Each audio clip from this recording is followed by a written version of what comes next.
This is Abe Friedtanzer from Awards Buzz, and I'm very excited to be speaking with Jane Lynch about Only Murders in the Building. How are you, Jane?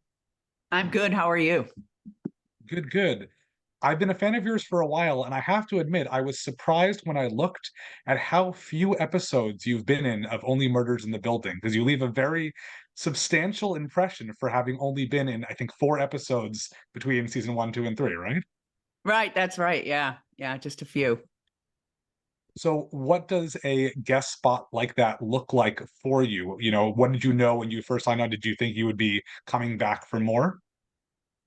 Well, I remember I hadn't even heard of the show yet. In fact, it wasn't on. And a friend of mine is one of the producers and writers, and she said, "Would you come out to New York and play Steve Martin's stunt double?" I said, "Yeah," and then she said, "Your name will be Sazz Pataki," and I said, "Yeah." I love that name.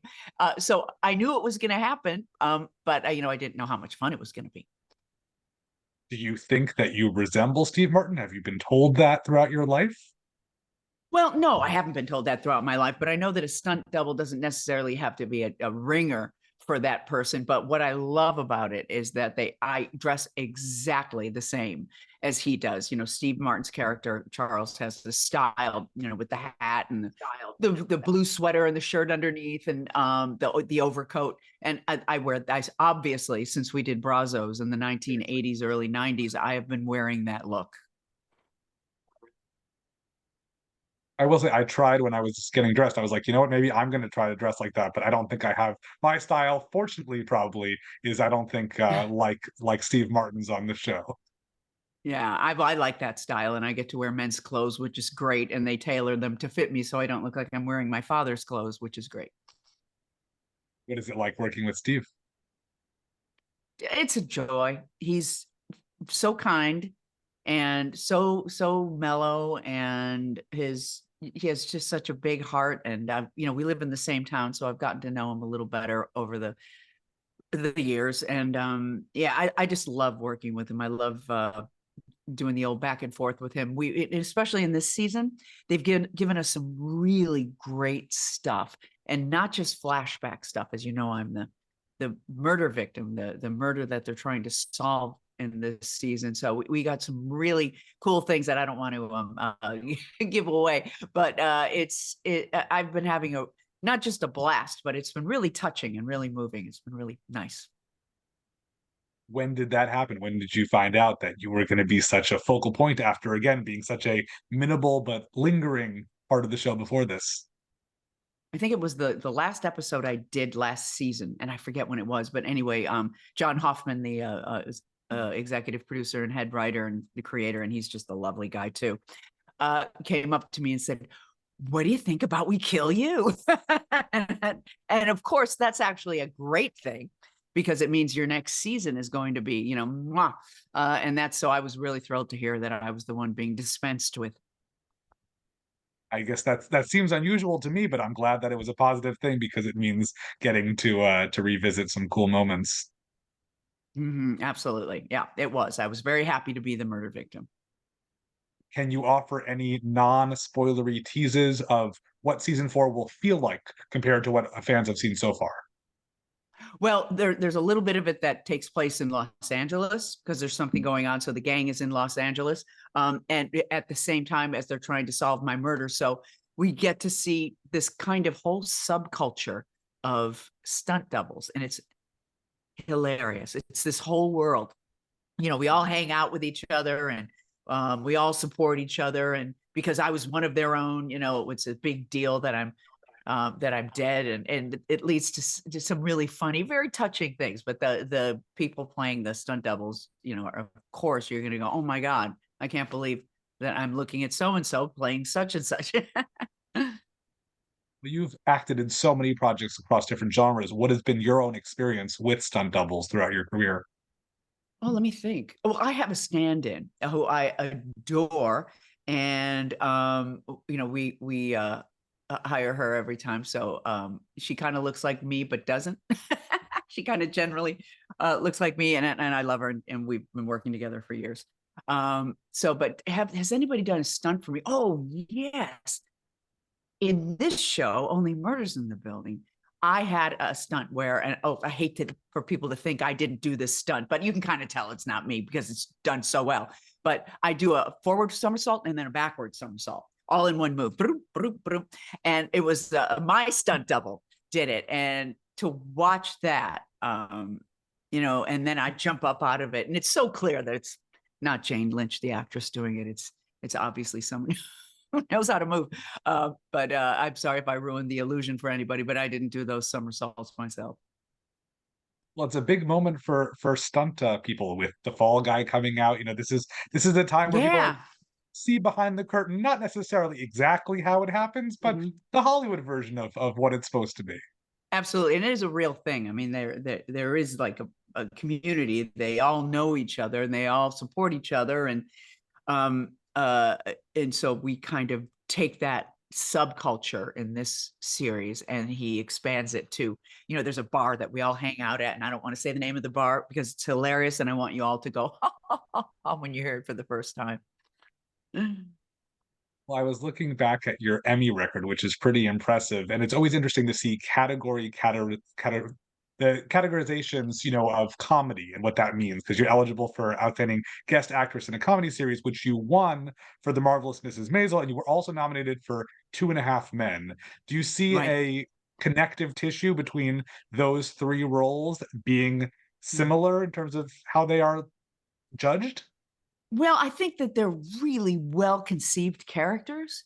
You know, they're memorable people, and they you know, kind of elevate the plot and the plight of the regular characters. So I think that's probably what it is. Not every guest star I've done has been nominated for an Emmy, but boy, that Two and a Half Men character, I was just one lucky girl to be the recipient of that writing. And I would say the same thing for Maisel. Oh my God, Maisel. Just, I mean, it's just, I thank Amy and Dan right before I go to sleep and when I wake up every morning. I spend a few minutes on IMDb before I talk to anybody, and I took a little longer than I expected with yours just because there's so much on there that I didn't even remember. Because I think the first role I saw you in was on The L Word, Oh, okay. To about which 2002 or something like that. Yeah. right around, Maybe I think, three. Two and a Half Men, same similar kind of timing, and Yeah. that's a real ensemble show. Do you have any memories of that series and of Joyce? I did. Yes. Well, I got to wear men's clothes, just like I'm wearing men's clothes in this. And I love that. I love wearing men's clothes. I love men's wear. I do have some really fond memories of that. That was another one of those characters, Joyce Wishnia. She was a tough, you know, ballsy lawyer, very identified with her masculinity and the positive kind of protective part of masculinity, and then the kind of, you know, pervy, the going to the more toxic side. And she had it all. You know, she kind of embodied it all, and so I loved playing that. And I'm sure people ask you very often about Glee, but I remember the show that you were doing before Glee that you then had to leave and then had the Right. rare opportunity years later to come back to. Party Down, I feel like has to be so much fun. I don't know why we haven't heard about season 4 yet, but Me too. so there's nothing to share there, right? No, there's nothing to share there. But that was, especially that the first, I mean, the reboot was great, but the first time we did it was, you know, none of us were like names at that point. And it was just an absolute joy. We were shooting it in kind of a, you know, a vacuum. We didn't get notes from anybody. There were no studio people there. So the Stars Network had like just been launched, and even our executive producers were working on the show Cupid in Chicago at the time. So they weren't even there. So we were kind of just stumbling along and having the, you know, the best time of our lives. I always remember it also being paired with a great show called Gravity starring Kristen Ritter that really didn't last very long, but another gem That's from that right. time. Yeah, yeah. Stars was kind of figuring out what it was at that point, I think. The other role that stood out for me from TV is Space Force, because that was just Oh such a yeah. fun, wacky show that I really wish had continued for more, just because it didn't really parallel the real world as closely as it should have in some ways, but it was very funny and so great to watch. Yeah, those scenes, the Joint Chief scenes. Oh my God, so much fun. And all those, you know, yeoman actors, you know, it was really great to be a part of that. It was basically an ensemble of, actors of a certain age having an absolute blast, pretending that they're, the Joint Chiefs of Staff. And also in terms of the film world, the film I think I associate it most with is ACOD, another Adam Scott Yeah, collaboration, which right. I don't think that one really. I don't think I saw it at Sundance. I'm not sure much happened with it after, but it's really a lot of fun, especially your role. Yeah, it's a great independent film that is perhaps didn't get a lot of eyeballs on it, but if you folks out there want to see it, I'm sure it's streaming somewhere. ACOD, Adult Children of Divorce, and Adam Scott is the star, and he's so good. I mean, he's so good at the very handsome hapless guy, who kind of gets into crazy circumstances, and it's like, how does this happen to me? And of course, oh, my character, I played his therapist. I'm always playing a therapist, right? Wasn't I his therapist? And I'm kind of out of my mind, as a lot of therapists can be. And I end up writing the book ACOD, I think is what I do. And I kind of get highlights and become my hair, because I started out very mousy brown. I get highlights and become a bit of an internet star. You've also spent a lot of your time recently with game shows, Hollywood Game Night, Weakest Link. Do you Mhm. feel like you have a different persona when you're doing those versus, these scripted roles? And do you have a preference Oh for one yeah. over the other? Well, I love doing, yeah, I absolutely have a persona, but it's closer to who I am. It's kind of me pretending to be mean, especially in The Weakest Link. I love it. That's it. It's so easy and so joyful. And I can't believe that they pay me for it. It's a real joy to do. And I have a couple of writers that I've been working with since Hollywood Game Night. And they're just, the best. And we're kind of a well-oiled machine at this time. Grant Taylor and Ann Schlichter, just get their names out there. And Stuart Krasnow, who's our executive producer, and gives me a lot of the smarmy things I get to say.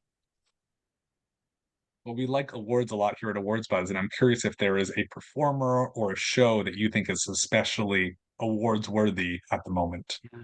I haven't caught up on a lot of television. Is Jury Duty last season? It is last Oh, season, but that's okay. still a good answer. Well, that was brilliant. That was brilliant, and that we were just talking about that last night at dinner. It was kind of lightning in a bottle because of the guy that they got. He was guileless, and he wasn't an idiot. He wasn't stupid, but he just saw the best in everybody. So he didn't think for a second that this was made up. He bought it all.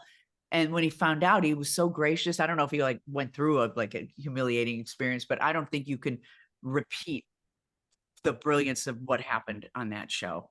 That was just, and that guy was just, he should run for office. Right.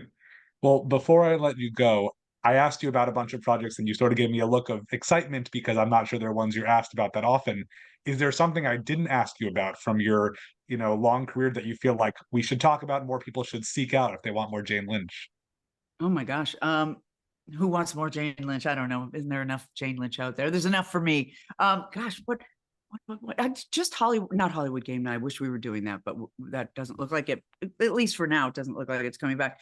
But The Weakest Link is a real great joy. I love games, and I love trivia games, and I really love watching these contestants step up, even though there's a camera in their face and the clock is ticking. And I just love kind of setting the table for that kind of experience for them, and then having a little fun with them along the way. That it's a great experience. I love it. I want to do more and more and more. That's fantastic. Well, I wish you plenty of luck in the future. Thank you so much Thank for you. talking to me today. You bet. Thank you.